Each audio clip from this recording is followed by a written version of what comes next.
Y de hecho, las pesquisas siguieron sin dar resultado, o más bien, el que dieron no se correspondió en absoluto con el esfuerzo general. Habían robado el reloj del capitán. Furioso, el capitán redobló sus esfuerzos y vigiló a Rosein, al que ya había interrogado varias veces, más de cerca que antes. Al día siguiente, por una graciosa ironía, el reloj apareció entre los cuellos postizos del segundo oficial. El incidente tenía cierto cariz de prodigio y demostraba a la perfección el estilo humorístico de Arsène Lupin. Ladrón sí, pero también diletante. Trabajaba por gusto y por vocación, cierto es, pero también para divertirse. La situación recordaba al autor que casi muere de un ataque de risa provocado por su propia obra. Sin duda, estábamos ante un artista en su género, y cada vez que observaba a Rosein, sombrío y reservado, y pensaba en el doble papel que estaba desempeñando, no podía evitar sentir cierta admiración.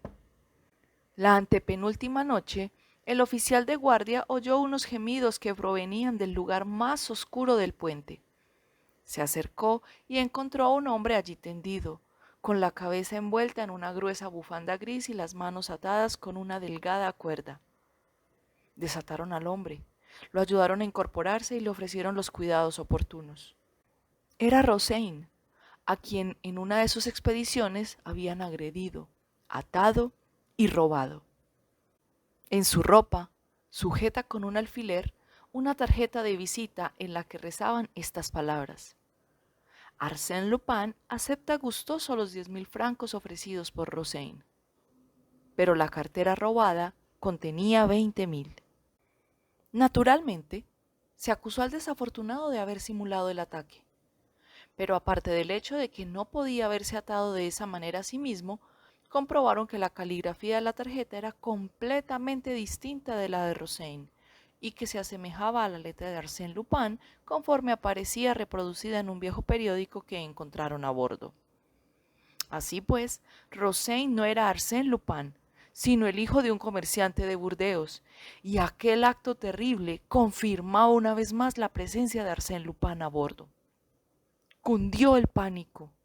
Ya nadie se atrevía a permanecer a solas en su camarote, y mucho menos a aventurarse sin compañía por las zonas menos frecuentadas del barco. Los pasajeros se agrupaban por seguridad y, sin embargo, a pesar de la cercanía física, a los conocidos más íntimos les separaba un sentimiento mutuo de desconfianza. Y es que la amenaza no la presentaba un individuo aislado y, por dicha razón, menos peligroso. En aquel momento, Arsène Lupin podía ser cualquiera, todo el mundo. Nuestra imaginación sobreexcitada le atribuía poderes milagrosos e ilimitados. Se le creía capaz de adoptar los disfraces más inesperados, de ser en ocasiones el comandante Rawson, en otras el noble marqués de Ravedán, o incluso, pues nadie se limitaba ya a la acusadora inicial del nombre, tal o cual persona conocida por todos, aunque viajara acompañada de su esposa, niños y criados. Los primeros telegramas no trajeron noticias. Al menos el capitán no nos comunicó novedad alguna, y tal silencio no resultaba en absoluto tranquilizador. Por tanto, el último día de viaje se nos hizo interminable. Vivíamos con miedo constante a algún nuevo desastre que, en esta ocasión, ya no se limitaría a un robo, ni a una simple agresión. Esta vez sería un crimen, un asesinato. Éramos incapaces de admitir que Arsène Lupin iba a limitarse a aquellos dos robos insignificantes. Dueño absoluto del buque ante la impotencia de las autoridades, podía desear lo que quisiera.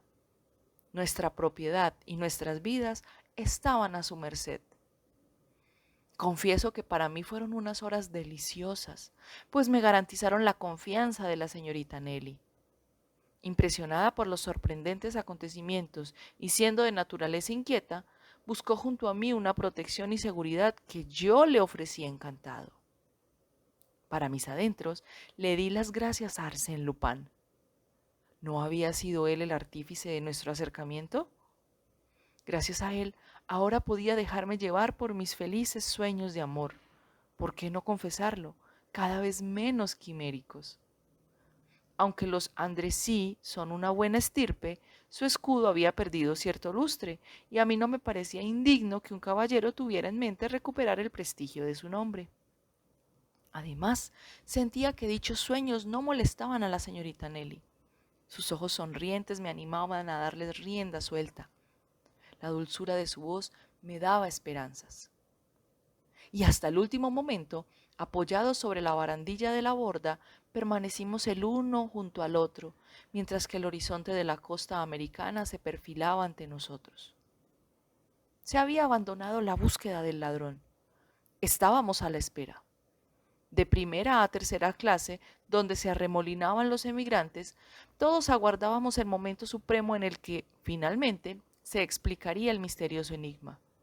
¿Quién era Arsène Lupin? ¿Bajo qué nombre y disfraz se ocultaba el famoso ladrón? Y ese momento supremo llegó. Aunque viviera 100 años, nunca olvidaría ni el más mínimo detalle. «Qué pálida está, señorita Nelly», le dije a mi compañera, que se apoyaba en mi brazo, casi desmayada. «¿Y usted?», me respondió ella, «qué cambiado está». Es un momento apasionante y me siento muy feliz de poder vivirlo junto a usted. Sé que su recuerdo me acompañará durante mucho tiempo. No me escuchaba, estaba nerviosa y febril. Bajaron la pasarela, pero antes de que pudiéramos usarla, unos oficiales de aduanas uniformados subieron a bordo. La señorita Nelly balbuceó. No me sorprendería que ahora dijeran que Arsène Lupin se ha escapado durante la travesía.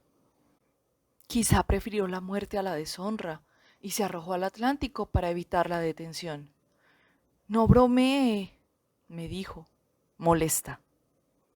De pronto me estremecí y, cuando ella me preguntó qué me pasaba, le respondí: ¿Ve a ese anciano de pequeña estatura al final de la pasarela? ¿El del paraguas y el redingote de color verde oliva? Es Ganimard. ¿Ganimard? Sí, el famoso policía que ha jurado atrapar a Arsène Lupin. Ahora entiendo por qué no recibimos noticias de este lado del Atlántico. Ganimard estaba aquí y no le gusta que se ocupen de sus asuntos. Entonces, ¿va a detener a Arsène Lupin? ¿Quién sabe? Al parecer Ganimard jamás lo ha visto sin maquillar y sin ir disfrazado. Así que, a menos que conozca el nombre bajo el cual se oculta... ¡Ah!, exclamó ella con esa curiosidad peculiar de las mujeres. Me encantaría poder ser testigo de su detención. Paciencia. Seguro que Arsène Lupin ya sabe que su enemigo le espera. Preferirá salir del barco entre los últimos, cuando los ojos del viejo policía estén ya cansados. Comenzó el desembarque. Apoyado en su paraguas y con aire indiferente, Ganimard no parecía prestar atención a la multitud que se aperetujaba en la pasarela. Noté que un oficial de a bordo, colocado detrás de él, le iba informando de vez en cuando. El marqués de Ravedán, el comandante Rawson y el italiano Rivolta desfilaron, entre otros, y entonces vi que Rozaine se acercaba. Pobre Rozaine, todavía no parecía repuesto de sus desventuras. Podría ser perfectamente él, comentó la señorita Nelly. ¿Qué piensa usted? Creo que sería muy interesante tener a Ganimard y a Rozaine en la misma foto. Coja la cámara, voy demasiado cargado. Le di la cámara, pero demasiado tarde para que la usara. Rozaine ya había pasado junto al detective. El oficial susurró al oído de Ganimard, quien se encogió ligeramente de hombros, y Rozaine pasó. Dios mío, entonces, ¿quién era Arsène Lupin? ¿Quién puede ser?, preguntó ella en voz alta. Ya no quedaban más de 20 personas a bordo. Los observó uno por uno, atentamente, temiendo que Arsène Lupin no estuviera entre ellos. No podemos esperar mucho más, le dije. Ella se adelantó y yo la seguí. Sin embargo, no habíamos dado ni 10 pasos cuando Ganimard se interpuso en nuestro camino y nos impidió continuar. ¿Qué ocurre? Pregunté. Un momento, señor. ¿Qué prisa tiene? Acompaño a la señorita. Un momento, repitió en tono autoritario.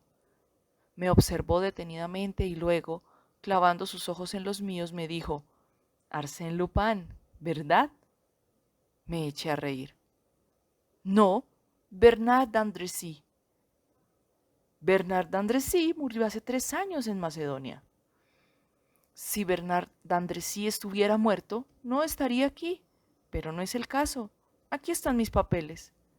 Sí, son los papeles de Andrécy, pero será un placer para mí explicarle cómo han llegado a su poder. Pero, ¿qué locura es esta? Arsène Lupin navega bajo el nombre de R. Sí, otro de sus trucos, una pista falsa para despistar. Eres muy listo, muchacho, pero esta vez la suerte se ha puesto en tu contra. Venga, Lupin, demuéstranos que te lo puedes tomar con deportividad. Dudé un momento. Después me propinó un fuerte golpe en el brazo derecho y lancé un grito de dolor. Me había dado en la herida todavía sin curar que mencionaba el telegrama. No queda otra opción que resignarse. Me di la vuelta hacia la señorita Nelly. Lo había oído todo y estaba lívida, vacilante. Su mirada se encontró con la mía, luego la bajó hacia la cámara de fotos que le había entregado. Hizo un gesto brusco y tuve la sensación de que acababa de entenderlo todo. Sí, allí estaban, entre los estrechos pliegues del cuero negro y granulado, entre los huecos de aquel pequeño objeto que había tenido la precaución de depositar en sus manos antes de que Ganimard me detuviera. Allí se escondían los 20.000 francos de Rozaine y las perlas y los diamantes de Lady Jerland. Juro que, en ese momento solemne, cuando Ganimard y 2 de sus agentes me rodearon, todo me era indiferente. Mi detención, la hostilidad de los demás, todo, excepto una cosa: la decisión que tomaría la señorita Nelly con respecto a lo que acababa de confiar. No tenía duda alguna de que era una prueba material y concluyente, pero ¿decidiría la señorita Nelly presentarla? ¿Me traicionaría? ¿Procedería como un enemigo que no perdona o bien como una mujer con recuerdos cuyo desprecio se ve suavizado por sentimientos de indulgencia y por una simpatía involuntaria? Pasó ante mí. Yo la saludé sin una palabra. Avanzó por la pasarela y se confundió con los otros pasajeros, con mi Kodak en la mano. Sin duda, pensé, no se atreve, no públicamente. La entregará en una hora, en un instante. Pero al llegar a mitad de la pasarela, con un movimiento torpe y mal disimulado, dejó caer la cámara al agua entre la embarcación y el muelle. Luego la vi alejarse. Su bella silueta se mezcló con la multitud. Apareció y desapareció de nuevo por última vez. Todo había terminado, para siempre. Por un instante me quedé inmóvil, triste y a la vez invadido por una dulce ternura. Después, para gran asombro de Ganimard, suspiré. ¡Ay, qué lástima no ser un hombre honesto! Fue así como, en una tarde de invierno, Arsène Lupin me contó la historia de su detención. Los diversos incidentes que plasmaré más tarde han establecido entre nosotros ciertos lazos que podrían considerarse amistosos. Sí, me atrevería a decir que Arsène Lupin me honra con su amistad y que gracias a esa amistad se presenta a veces en mi casa de improviso, llenando el silencio del gabinete donde trabajaba con su alegría juvenil, con el resplandor de su vida ardiente, con el buen humor de un hombre para quien el destino no guarda más que favores y sonrisas. Su retrato, ¿cómo describirlo? Lo he visto 20 veces y cada una de ellas era una persona diferente, o, mejor dicho, el mismo ser, pero reflejado en 20 espejos, ofreciendo otras tantas imágenes deformadas, cada una con sus ojos particulares, sus facciones especiales, su gesto propio, su silueta y su carácter. Incluso yo ya no sé ni quién soy, confesó en una ocasión. No me reconozco frente al espejo. Genialidad y paradoja, sin duda, pero también verdad para con aquellos que se tropiezan con él y que ignoran sus recursos infinitos, su paciencia, su arte para maquillarse, sus facultades prodigiosas para transformar hasta las proporciones de su rostro y alterar incluso la relación existente entre sus rasgos. ¿Por qué debería tener una apariencia definida? Añadió. ¿Por qué no evitar el peligro de una personalidad que siempre es la misma? Mis actos me definen lo suficiente. Y, a continuación, con un toque de orgullo precisó, si nadie puede decir con absoluta certeza, este es Arsène Lupin, mejor. Lo esencial es que puedan decir sin temor a equivocarse, esto es obra de Arsène Lupin. Son algunos de sus actos, algunas de sus aventuras, lo que trato de reconstruir, de acuerdo a las confidencias que generosamente compartió conmigo varias tardes de invierno en el silencio de mi gabinete.